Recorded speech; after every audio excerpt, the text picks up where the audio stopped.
We all saw Sean Strickland's incredible win over Khamzat Chimaev, but where does that leave the middleweight division? Khamzat Chimaev's going up to light heavyweight. What are we doing with all of these fighters after UFC 328? MMA Outlaw is here to answer those questions for you guys. And so, without further ado, let's get right into it. Sean Strickland. Who should Sean Strickland be fighting in his next match? The new middleweight champion. He did lose to Dricus du Plessis twice, and so I hear some people saying, oh, just do the DDP rematch. No, no, no. DDP needs to earn his way back to the title after getting dominated by Khamzat Chimaev in the way that he did. There is a deserving number one contender in the middleweight division. And if we want DDP to get in there, let's do DDP Baralho. Let's do DDP versus one of these other contenders. And then if DDP racks off a win, he can absolutely fight for the belt again. But Sean Strickland will be facing Nasruddin Imavov for the UFC middleweight title. That's right, Nasruddin Imavov, who Sean Strickland has already beaten. But Sean Strickland took the fight on 2 weeks' notice. I believe the fight was even held at 205 pounds instead of their normal weight class of 185. And so, without further ado, we have Sean Strickland versus Imavov. This one will be a great fight. Imavov was already calling for it on social media, saying that he would knock out Sean Strickland. Let's do Imavov versus Strickland. I don't know how quickly Strickland wants to turn around. I know he got his nose broken by Chimaev in that fourth. Maybe we do that fight in September or October. That would be an incredible, incredible fight that could absolutely go at the top of the bill of one of our fight night cards, or one of our numbered cards, my bad. And so, next, what is next for Khamzat Chimaev? And you see the title up there, a UFC interim light heavyweight championship. But who could this possibly be against? Could it be against Magomed Ankalaev? Magomed Ankalaev's had a great run in the light heavyweight division, but we can't throw Magomed Ankalaev right back in there after getting KO'd out cold by Alex Poatan Pereira. And so, what does that mean for Khamzat Chimaev? What does that mean for Magomed Ankalaev? I want Magomed Ankalaev to fight somewhere back, but this man, Borichimo, if you know who I'm talking about, Paulo Costa just got an incredible win over the professional Azamat Mirzakhanov. And now Paulo Costa has really built himself into a really, really high-level light heavyweight contender. And let's be honest, Dana White wants to make these big money fights. And if there's a big money fight on the light heavyweight division that we can do in the meantime while we're waiting for Carlos Ulberg, you know Paulo Costa versus Khamzat Chimaev is that fight. Costa will talk trash with anyone. We all love Paulo Costa. He's a very, very, very, very talented fighter. We saw it in the Mirzakhanov fight. The body kicks really, really did money for him. The head kicks started to land, right? He even broke Mirzakhanov's arm. Chimaev is a lot bigger than Mirzakhanov and surely will look to employ that grappling. But just like Sean Strickland, if Paulo Costa can survive those first, 2 or 3 minutes, Khamzat Chimaev could absolutely be in trouble. Paulo Costa has had incredibly close, split decision with Sean Strickland. And so we know this guy is really, really, really talented. But we can't just throw him in there against, we know Chimaev's really, really talented, but we can't just throw him in there and just have him wait for Carlos Ulberg. We need to see him versus Paulo Costa. We need to make matchups that get the people going. This press conference will be insane. Get those two sitting down at a press conference, and it will be absolute cinema. And so UFC interim light heavyweight championship, the winner will be fighting Carlos the Black Jag Ulberg, and we have Chimaev versus Paulo Costa going right at it. We could see that fight probably in about October. And then the winner can fight the Black Jag Carlos Ulberg maybe in January or February of next year, depending on when Carlos Ulberg will be back from that ACL injury. And so, moving onward, we have Joshua Van, the flyweight champion, the fearless one. Joshua Van with an incredible performance against Tatsuro Taira, absolutely piecing him up. Taira got him down in round 1, and everyone was a little bit nervous, but Joshua Van got himself up, and when it was on the feet, everyone could clearly see Joshua Van was the much more talented fighter. And so, who should Joshua Van be fighting next? We need to see the completion of this bout. Joshua Van versus Alejandro Pantoja. I know. People were saying Joshua Van's win was a fluke. I don't think so. Just like Joshua Van said, Pantoja better learn how to fall. Absolutely. Joshua Van has incredible hands, though. And we just saw him against Tatsuro Taira, who's a very incredible grappler, and he was able to get back up. Obviously, Pantoja is very high class, an all-world fighter, one of the best of the flyweight division of all time. But the hand speed of Van really is fantastic, and Pantoja doesn't move his head too much.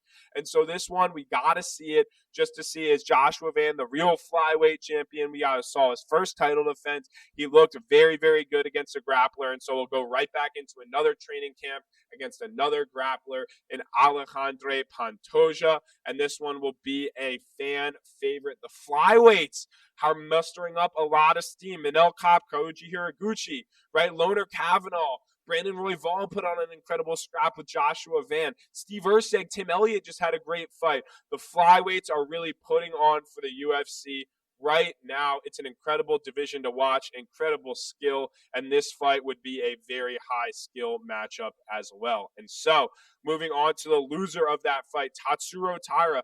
Tatsuro Taira obviously has been gifted a lot in his career, right? Tatsuro Taira, because of the Japanese stratosphere, right? We really want to get Japan involved in a country. You heard Dana White even right after the fight. He said if Tatsuro Taira UFC Japan was absolutely going to be happening. The UFC are just clamoring to break into that market, and Tatsuro Taira is certainly the most talented Japanese fighter we have on the roster at the moment.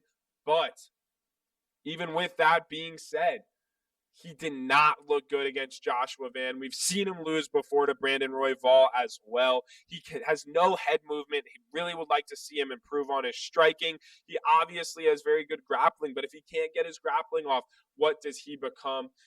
Showed great cardio, showed a lot of wonderful things in that fight, but he will be fighting Steve Astro Boy Erceg, who's coming off of that Tim Elliott win. Steve Erceg looked really good, and I know Steve Erceg has lost a few times in the UFC, but he's really only lost to some of the best guys in the world. This gives Steve Erceg an opportunity to jump back up in competition after multiple big wins. And Tatsuro Taira having two losses in his last 4 fights, so he's 2-2 in his last 4. It's time to take a step down in competition. Let's see, is Tatsuro Taira really that upper echelon, that upper high level kind of guy? I saw a lot of people making Loner Kavanaugh versus Tatsuro Taira, but no.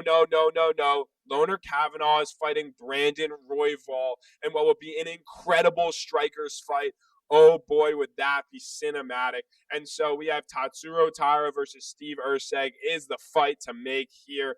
Absolutely. And moving onward, we have Alexander Volkov. Who should Volkov be fighting? After an incredible win against Waldo Cortez Acosta, kind of really tore up that leg of Waldo Cortez Acosta just as we predicted. And so we need to see Alexander Volkov in there against the winner of Derek Lewis versus Josh Hawkett. That's right, Alexander Volkov versus what will probably be Josh the Incredible Hokett. I love Josh Hokett, the energy that he's been bringing to these press conferences, getting into it with Ilya Taporia, getting hit with that water bottle, talking trash to Alex Poatan Pereira. This is exactly what we need in this division. And so we need to see this fight. This will be a number 1 contenders fight. We're hoping that Hokett wins. If not, Volkov, you get to run it back with Derek Lewis, who slimed you out in the last second. And so either way will be a great fight where ultimately I think we're going to get Josh Hokett versus Alexander Volkov. And what that will allow us to do is have a number 1 contenders fight. And the winner of that fight will fight the winner of Tom Aspinall versus Alex Pereira, because Alex Pereira is going to slime out Cyril Gane. And so, what does that mean for us? We got to move onward to Waldo Cortez Acosta. And he fought an incredibly close decision with Alexander Volkov. A lot of people thought Waldo Cortez Acosta won. I do not know what they were smoking, but I understand he did look good in the fight, and so he did look great in that third round. He's throwing those big punches, and that means he needs to fight Curtis Blades. Curtis Blades, I think neither of these guys' stock really dropped. But again, I think their stock didn't drop for much different reasons. Curtis Blades got into an absolute war with Josh Hogan. Waldo Cortez Acosta, while he looked good, did not look great against Alexander Volkov, and thus, Volkov gets to move forward into a number one contenders fight. Waldo Cortez Acosta gets to fight down a little bit. These two have never fought, but it still gives these guys an opportunity to stay within the kind of that top seven. And two guys coming off of losses who didn't really have their stock drop all too much. And so, not much else to say there. Sean Brady absolutely dominated Joaquin Buckley, just as we predicted. Sean Brady wrestle-fucks Joaquin Buckley. And what does that mean is next for Brady? Brady has lost to Michael Morales. Carlos Prates is apparently getting a title shot after Ian Gary. Welterweight is incredibly backed up, and I think there's really only one fight to make in this spot, and that's Kamaru Usman versus Sean Brady, a grapplers match. What an incredible fight this would be. Usman definitely has more to offer on the feet. I think Brady is probably a little bit of a stronger grappler on the ground, right? Kamaru Usman's wrestling is very good, but the grappling maybe not so much. The control maybe not as strong as Brady. The damage on the ground probably not as strong as Brady. And so this would be a great, great fight to see, right? Kamaru Usman keeps like, oh, wow, me, Kamaru Usman on Henry Cejudo's podcast, I think, I'm in there for the welterweight belt. Kamaru Usman, you haven't fought anyone. Your best win is Joaquin Buckley. And so we got to see these guys in there against more talented guys, right? Kamaru Usman is number 8, number 9 in the welterweight division. And so Kamaru Usman versus Sean Brady, both these guys, similar styles, need to see this matchup because they need a fight or two more to really reinsert themselves into the top of the division. And so moving onward, Joaquin Buckley, the loser of this fight. Who should Joaquin Buckley be fighting? And Joaquin Buckley should be fighting Uros Medic. That is right. Uros Medic in Serbia. The UFC has announced a Serbian fight night, and this could absolutely headline that Serbian fight night. Joaquin Buckley versus Uros Medic, and what is sure to end in a knockout. I mean, Uros Medic's hands are incredibly fast, and we've given Joaquin Buckley 2 grapplers in a row. It's time to maybe give Buckley a showcase spot, the opportunity to actually KO someone, stay on the feet with someone.